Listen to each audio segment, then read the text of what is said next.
दक्ष, यदि तू मेरा अनुज न होता तो आज तेरी समाधि यहीं बन गई होती। परंतु तुझे और जीना होगा दक्ष, सत्य को समझने और देखने के लिए। तूने वेदों की शक्ति को ललकारा है मूर्ख, यज्ञ और योग को चुनौती दी है। तूने मेरी सिद्ध शक्तियों का परिहास उड़ाया। तो सुन दक्ष, जो काम हमारे परम पिता ब्रह्मदेव कर सकते हैं, वो काम हम तुम तो क्या, कोई भी साधारण पृथ्वीवासी साधना की शक्ति से कर सकता है।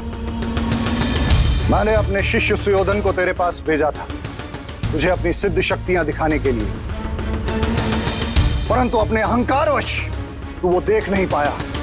तो देख दक्ष, आज तेरी आंखों के सामने मैं अपने योग बल और मंत्र शक्ति से एक पुत्र को उत्पन्न करूंगा। देख इस मिट्टी को,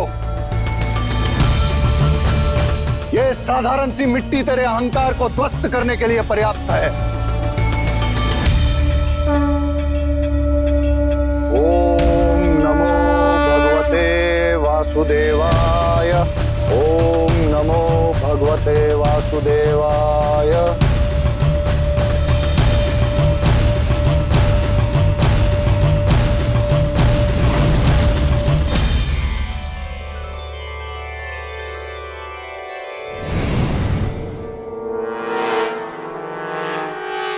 देख इसे दक्ष, ये मेरे योग बल से उत्पन्न हुआ मेरा पुत्र है कश्यप। भली भांति देख इसे दक्ष, क्योंकि ये शीघ्र ही तुझे सद्बुद्धि देने के लिए तेरे जीवन में प्रवेश करेगा। ये हमारे महान पिता के समान एक संपूर्ण सृष्टि की रचना करेगा। और जिस वंश वृद्धि की बात तू करता था ना, तो ये कश्यप उसका प्रतीक बनेगा, क्योंकि इसका वंश और गोत्र सतयुग से लेकर कलयुग तक स्थापित रहेगा।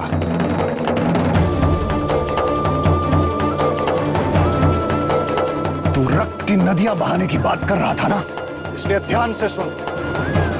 यदि तूने किसी भी धर्म अनुष्ठान को खंडित करने का प्रयास भी किया, तो यह कश्यप तेरी मृत्यु का कारण बनेगा।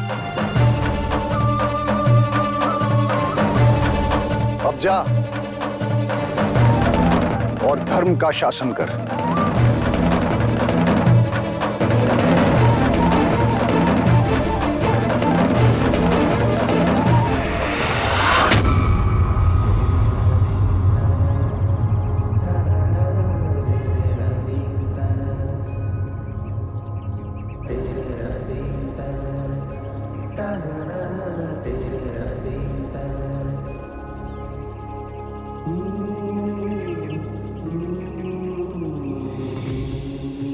धन्य है महर्षि मरीचि।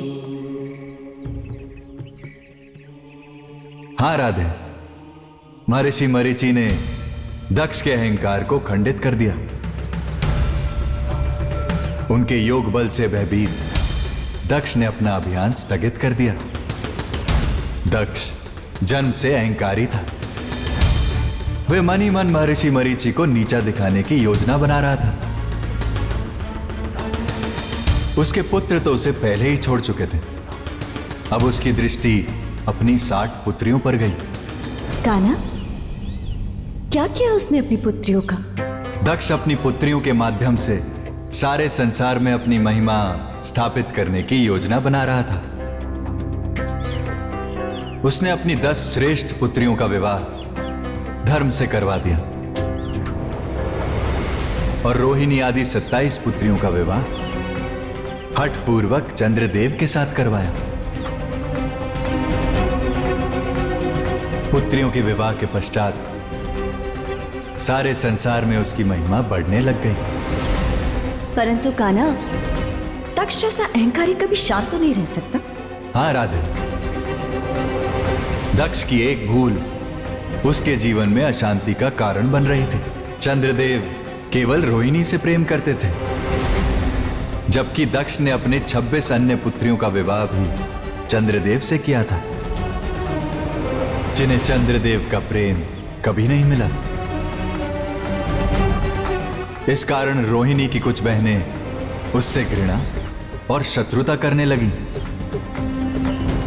अर्थात पिता के कुकर्मों का फल पुत्रियों को भोगना पड़ रहा था।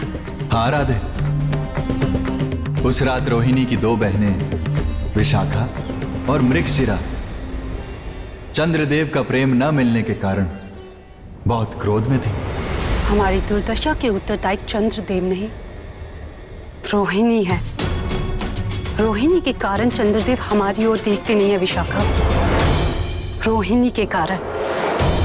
तू सत्य कह रही है मृगशिरा।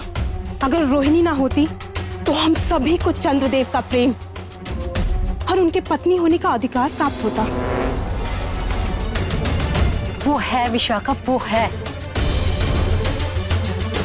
और जब तक रोहिणी है तब तक हम सुख की कामना नहीं कर सकते। चंद्रदेव पर उसने अपना काला जादू कर दिया। अब अपना अधिकार पाने के लिए हमें ही कुछ करना होगा। अब कर भी क्या सकते हैं? स्वामी तो हमारी तरफ देखते तक नहीं। देखेंगे, हम सबकी ओर देखेंगे तब जब रोहिणी नहीं रहेगी।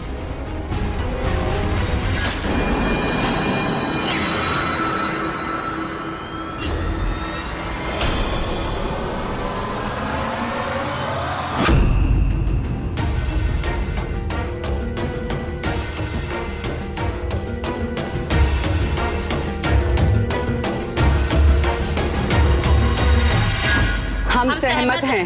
रोहिणी को मार दो। चंद्रदेव का प्रेम और पत्नी का अधिकार पाने के लिए हमें रोहिणी को मारना होगा, लेकिन उसके लिए हमें अपनी सभी बहनों को अपनी योजना समझाना होगा।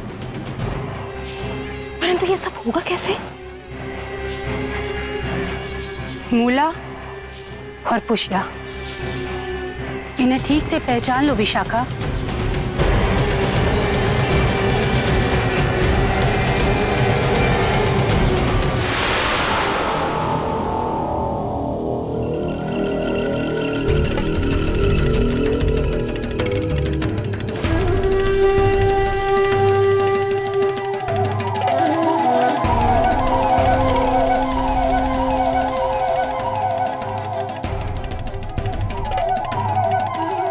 मूला, पुष्या, रोहिणी आ रही है। तुम वैसा ही करना जैसा मैंने तुम्हें समझाया था, कोई भूल ना हो।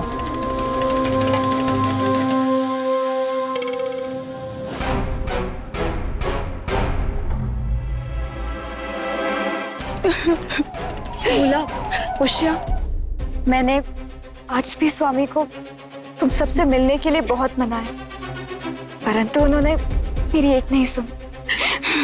तुम रो मत, वो अवश्य तुम सबसे मिलेंगे। सत्य क्यों नहीं कहती तुम कि तुम ही ने स्वामी पर काला जादू कर उन्हें हमसे दूर किया है? ये सत्य नहीं है, मेरा विश्वास करो।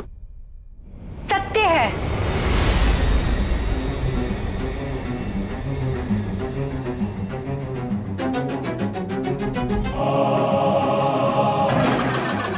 तू हमारी बहन नहीं, शत्रु है। मृगशिरा,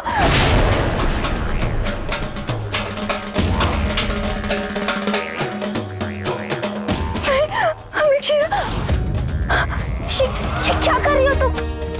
मृगशिरा नहीं, मारो, मारो इसे, मारो, मारो इसे, मारो, मारो इसे, मारो से, मारो। यदि तुम सबको ये सत्य लगता है तो मार दो मुझे।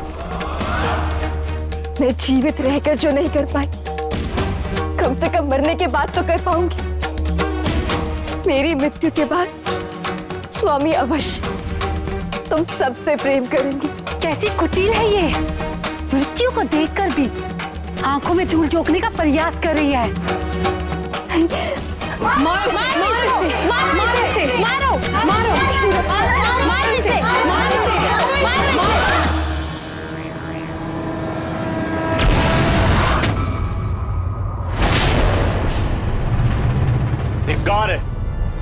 धिक्कार है तुम सब। मैं तुम सबको अपनी पत्नी नहीं बनाना चाहता था, परंतु तुम्हारे पिता ने हठपूर्वक तुम सबको मेरे सिर मट दिया, और आज मैं तुम सबका त्याग करूंगा।